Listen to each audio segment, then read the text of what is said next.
In this vlog, I'm going to be showing you this, some of this, some of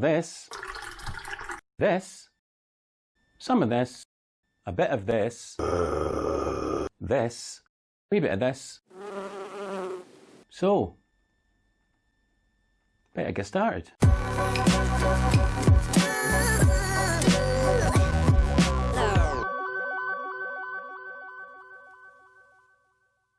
Hey everyone, Mike here. Now normally at this time of the year we'd be out and about in our camper van, but unfortunately we're still in lockdown here in Scotland and it's just not happening. So I thought I'd take the opportunity to let you see what we'll be using when we do get out on the road and we do start taking our travel videos once again. This is what we use. This is the DJI Osmo Action and it's a fantastic little camera. First of all, what I really like is it's got a front-facing screen, which is absolutely terrific for vlogging, and it's got a back screen as well. It's very small, and if you want to know what I mean, bear with me while I get the kettle on.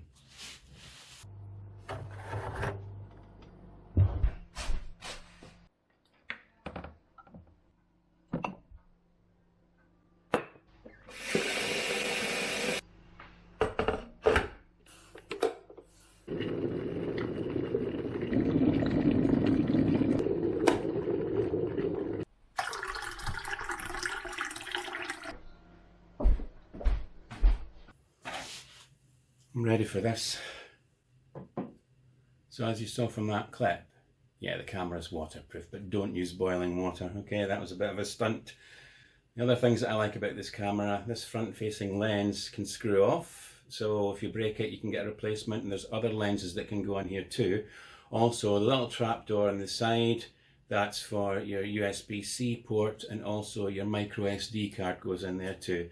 But overall, I mean, the camera feels great. It's lightweight, it's rubbery, it's not going to slip out your hand. So yeah, absolutely love it. This is the cage that I use. It's from PGY Tech. Nice lightweight cage. And it's really easy to fit the camera in. You just slot it in like that. And back door slides on. And you're ready to go. And the great thing about this little cage is the fact that you've got a cold shoe on the top, and it's also got a cold shoe on the sides, so you can attach, say, a microphone and a light on the same cage. The tripod I use, it's another PGY Tech piece of kit, just a little mini tripod, and it attaches onto the cage like so.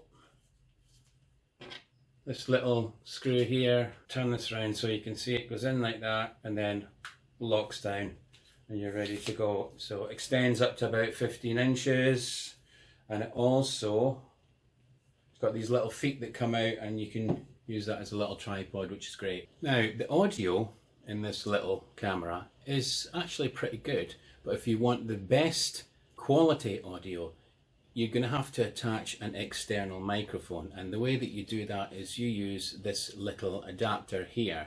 This is the Sonova audio adapter designed specifically for the DJI Osmo Action, and it plugs into the side of the camera just here, and you can then attach an external microphone. Now, just as we're talking about audio quality, the rain's coming on in this conservatory, so hopefully it's not spoiling the sound for you too much. Now, there's a number of different microphones that I use with this camera, depending on the particular situation.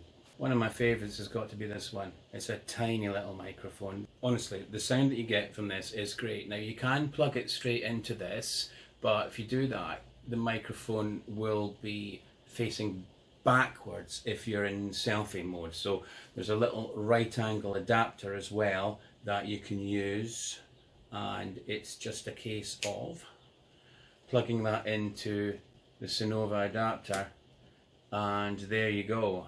You have got an absolutely perfect micro vlogging rig. It's not like these people you see with the big cameras and the big microphone on top, and they're walking along trying to vlog and they can hardly hold the camera up. You would never see me do anything like that. I like to keep it small when I'm doing my vlogging. the other microphones that I use, I'll show you these now. This is the other microphone that I use. It's a shotgun mic, and this is the Boya BYMM1. Still quite a small rig. Here it is with the dead cat on.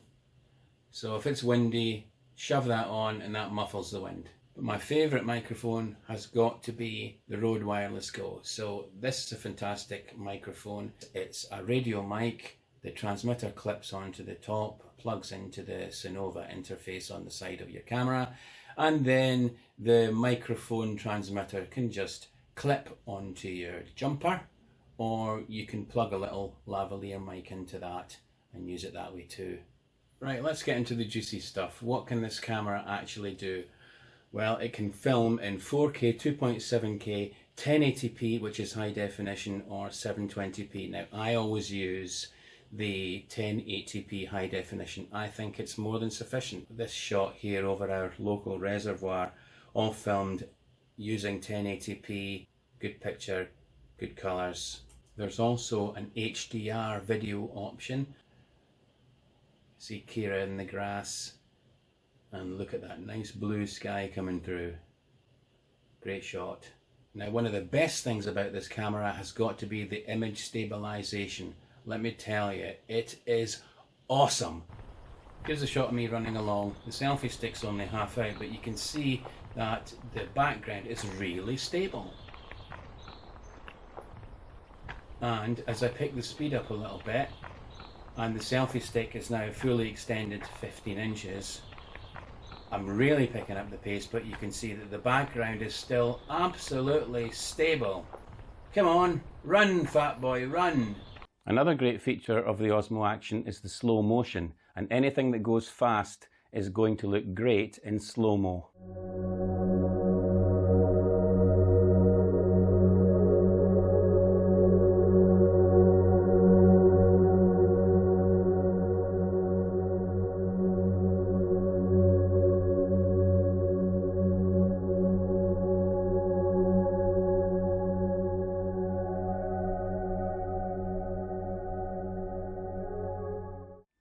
Time-lapse is the opposite of slow motion, so anything that goes really slow is going to make a great time-lapse shot. Take this snail, for example.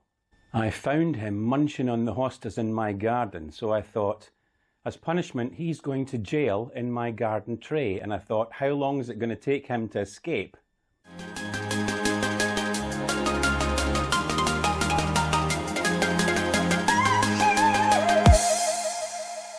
Well, it took him all of 9 seconds to escape from that tray. In reality, it was about 15 minutes. But I think my favourite time-lapse shot has got to be clouds.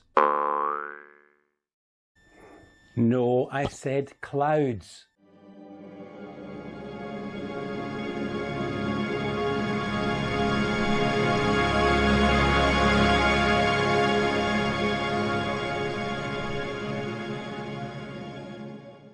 The great thing about clouds, of course, is you'll never get the same shot twice. But if it's night time, I use this Ulanzi L1 Pro Light.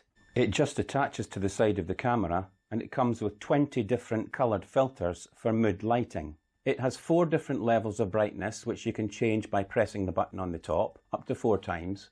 Probably best if I let you see how effective it is by going outside at night. This is what it's like outside. This is just with one press. Very, very bright. Oh, goodness me. Right, second press, third press, fourth press. Far too bright. Take it back to 1.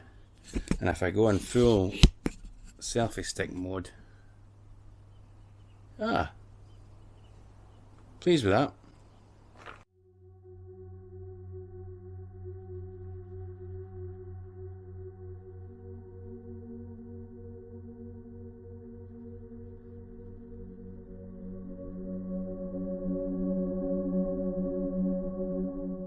This is what it's like with a filter on, and suddenly we're in the red light district. Don't make me angry. You wouldn't like me when I'm angry. Okay, so the filters aren't great on selfie mode. Let's see how they are at a distance. That's a bit further away. Try another press.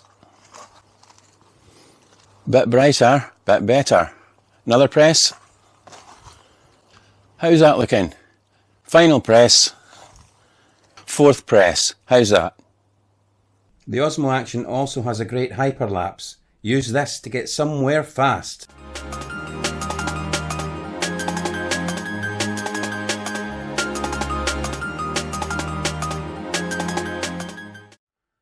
I'll talk about lenses now, and for extreme close-ups, I like to use this 15x macro lens from Ulanzi. It comes in a handy tin, and it feels like it's very good quality. You just screw off the camera lens, and you screw this one on. You focus this lens just by moving it slowly to and from the subject until you find that exact spot where the focus is just right.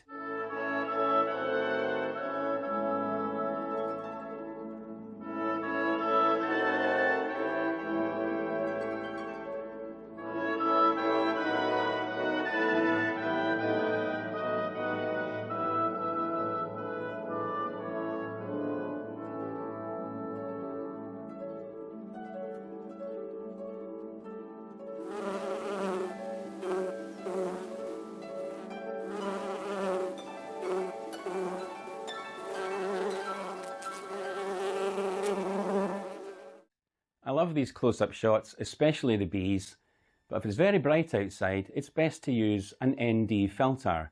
It's a bit like having sunglasses for your Osmo Action. I use the Freewell Bright Day 4-pack, which is combined ND and polarization filters. There's ND 8, 16, 32 and 64. Which lens to use really depends on how bright it is outside. It wasn't very bright when I did this test, and clearly the ND8 filter was the best for this particular light situation. But if, say, I'd been at the beach on a really bright and sunny day, then ND64 might have been better. These lenses include polarization, and you simply turn the dial to change the amount of reflection into the camera lens.